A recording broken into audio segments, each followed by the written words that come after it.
नमस्कार प्रशिक्षुओं, शुभ संध्या का सभी प्रशिक्षुओं को नमस्कार। आशा करते हैं बेहतरीन होंगे और बहुत बेहतरीन तरीके से अपनी पढ़ाई को सुचारू रूप से चला रहे होंगे भाई। देखिए, आपके बहुत सारे डाउट हैं, तो इस सेशन में आप लास्ट तक पहली बात है बने रहेंगे।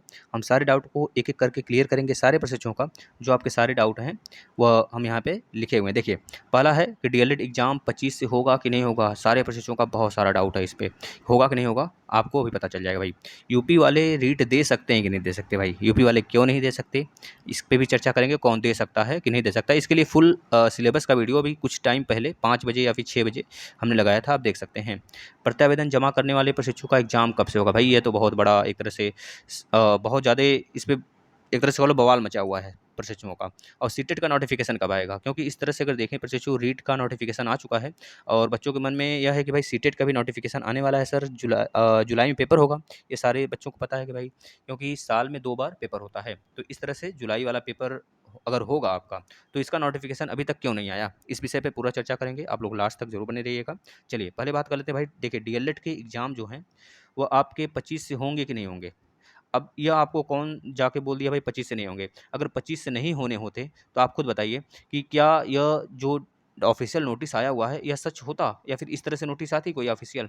अगर ना मान लेते हैं 1 सेकंड के लिए या फिर 2 मान सकते हो आप कि नहीं होगा, मान लीजिए 25 से। अगर 25 से ना होना होता, तो इस तरह से खुले रूप में हमारे सचिव सर नहीं बोलते कि भाई जैसे ही आपके बोर्ड के एग्ज़ाम समाप्त होंगे और आपके एग्ज़ाम कराए जा सकते हैं। और एक तरह से यह हमारे केवल सचिव सर का ही नहीं, यह एक तरह से एससीईआरटी से आया हुआ एक नोटिस है साथ ही। तो आपके एग्ज़ाम 25 से ही होंगे, इसमें कोई डाउट नहीं है, क्योंकि एक तरह से फर्स्ट सेमेस्टर तक यानी फर्स्ट, सेकंड, थर्ड और फोर्थ सारे प्रशिक्षुओं का एग्ज़ाम होने वाले हैं। ऐसे में पूरा शेड्यूल एक बन के आया हुआ है, प्रारूप बनकर, तो इसी प्रारूप पर आपका एग्ज़ाम होगा। हाँ, यह तो पूछ सकते हैं आप कि सर डेट शीट क्यों नहीं आ रहा है? भाई डेट शीट ना आने का एक कारण और हो सकता है, जिस इस समय आपके कह लीजिए कि यूपी बोर्ड के एग्ज़ाम चल रहे हैं।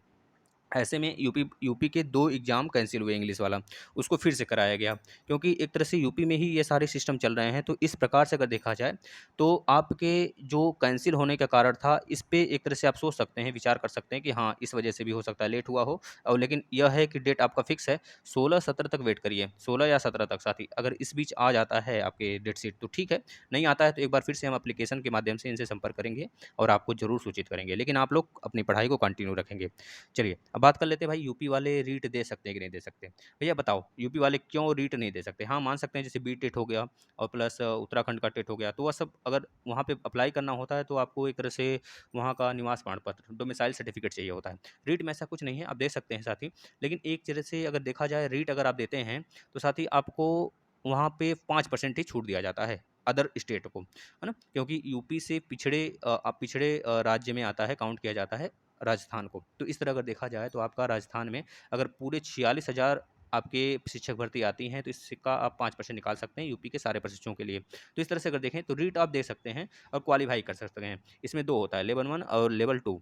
तो लेवल 1 में साथ ही आप प्राइमरी लेवल का है और लेवल 2 जो है आपका कह लीजिए कि भाई जूनियर लेवल का है। तो इस तरह से है, दोनों अगर काउंट आप पूरा इसमें जानना है कि सारी चीज़ें कि भाई सिलेबस क्या है, एग्ज़ाम कब होगा, इसकी एग्ज़ाम डेट कब से कब तक होगा, कितने पालियों में होगा, ऑफलाइन होगा कि ऑनलाइन होगा। तो इससे इसी वीडियो के जस्ट नीचे 5 बजे एक वीडियो आया था, उसमें आप देख सकते हैं, सारे आपके डाउट क्लियर हो जाएँगे।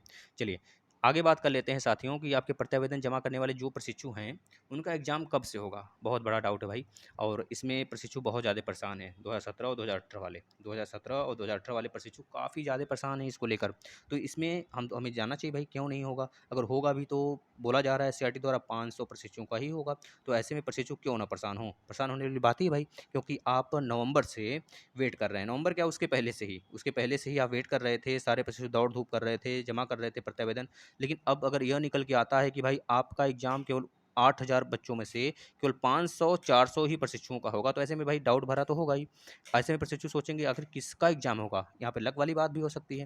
लेकिन प्रशिक्षुओं उनके द्वारा एक चीज़ और बोला गया है, अगर इस बार वो 500 प्रशिक्षुओं का एग्ज़ाम लेते हैं, तो जुलाई तक और भी प्रशिक्षुओं का एग्ज़ाम वो ले सकते हैं। तो आप लोग मत घबराइए, अगर ऐसा कुछ होता है, आप लोग को इस तरह से अगर आपके पास संगठन है, तो आप एससीईआरटी पे पहुँच सकते हैं। अगर एससीईआरटी पर अपने संगठन के माध्यम से पहुँचते हैं, तो आपकी बातें शायद सुनी जा सकें। और ऐसे में अगर एग्ज़ाम कराना ही है, तो उनको एक साथ साथ एग्ज़ाम करा लें। क्यों आगे-पीछे करा रहे हैं? जिससे कि आपका सीटेट वैलिड हो सके साथ ही। अगर आप सारे प्रोसेसों का एग्ज़ाम हो जाता है, तो सारे लोगों का आने वाला जो जुलाई में एग्ज़ाम होगा सीटेट का, वो वैलिड हो सकता है। तो ऐसे में आप लोग खुद गुहार लगाएँ अपने लिए और एससीईआरटी पहुँचे अपने संगठन के माध्यम से इसके लिए आवाज़ उठाएँ कि अगर एग्ज़ाम लेना ही है, तो क्यों विलंब? आखिर क्यों विलंब कर रहे हैं? भाई एग्ज़ाम ले लें और एग्ज़ाम साथ ले लें। अगर आपको कहना ही है कि एग्ज़ाम हम कुछ प्रोसेसों का बाद में लेंगे, कुछ को नेक्स्ट मंथ के बाद लेंगे, आप नेक्स्ट मंथ के बाद ही क्यों ले रहे हो? आपका भी तो इसमें बहुत सारी चीज़ें जमा होती हैं या फिर बहुत सारी चीज़ें उसमें लगती हैं, टाइम वेस्ट होता है। तो ऐसे में आप एक काम करो ना, सारे प्रशिक्षुओं को एक ही बार ले लो, जिससे कि प्रशिक्षु भी परेशान ना हो और हमारा मतलब सिस्टम भी सही सुचारू रूप से चलता रहे। तो ऐसे में आप लोग इसको सुधार सकते हैं। अगर आप लोग चाहें एससीईआरटी पे संगठन बनाएँ और संगठन बनाकर इसके माध्यम से इसको गुहार लगाएँ, जिससे कि आपका यह बातें सुनी जा सकें और एससीईआरटी इस पर कोई ठोस कदम उठा सके। चलिए, एक लास्ट टॉपिक है साथी सीटेट नोटिफ़िकेशन को लेके। बहुत सारे अभ्यर्थियों का डाउट है कि सर सीटेट का नोटिफ़िकेशन कब तक आएगा? साथियों देखिए, सीटेट का जो एग्ज़ाम होता है वो साल में 2 बार होता है। साल में 2 बार यानी कि पिछली बार नहीं हुआ था, पिछली बार एक ही बार हुआ था। इस बार कोई कोविड-19 नहीं है, ना ही कोरोना है, ना ही मोना है। तो कोरोना-मोना नहीं है तो इसका मतलब यह 2 बार होना चाहिए। अब 2 बार होना चाहिए का मतलब इस बार क्यों नोटिफ़िकेशन नहीं आया? भाई इस पे एक सबसे बड़ा डाउट है यह साथी कि देखिए, जो आपका नोटिफ़िकेशन ना आने का सही समय यह कारण है क्योंकि इसका जो रिज़ल्ट था वह लेट आया था। लेट आने का कारण था कि पहली बार इसको ऑनलाइन मोड में कराया गया था।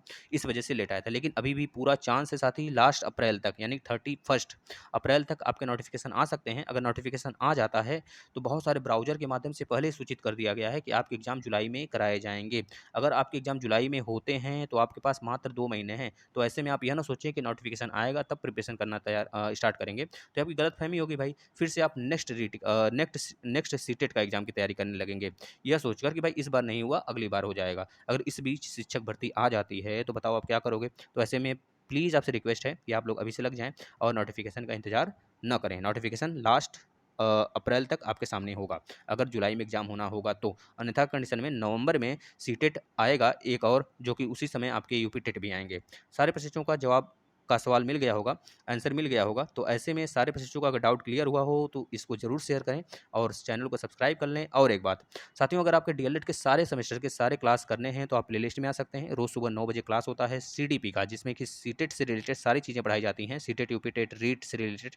तो आप उसे फॉलो कर सकते हैं। फॉलो करके कॉपी नोट्स बनाकर अपना उससे अच्छी यानी कि बेहतरीन तरीके से प्रिपरेशन कर सकते हैं। सारे क्लासेस अगर आप देखना चाहते हैं यूपी टेट के भी कंप्लीट क्लास हैं प्लेलिस्ट में आकर, उसे आप देख सकते हैं। नमस्कार साथियों, अगर आपके डाउट क्लियर हुए हों तो आप इसे ज़रूर शेयर करिएगा।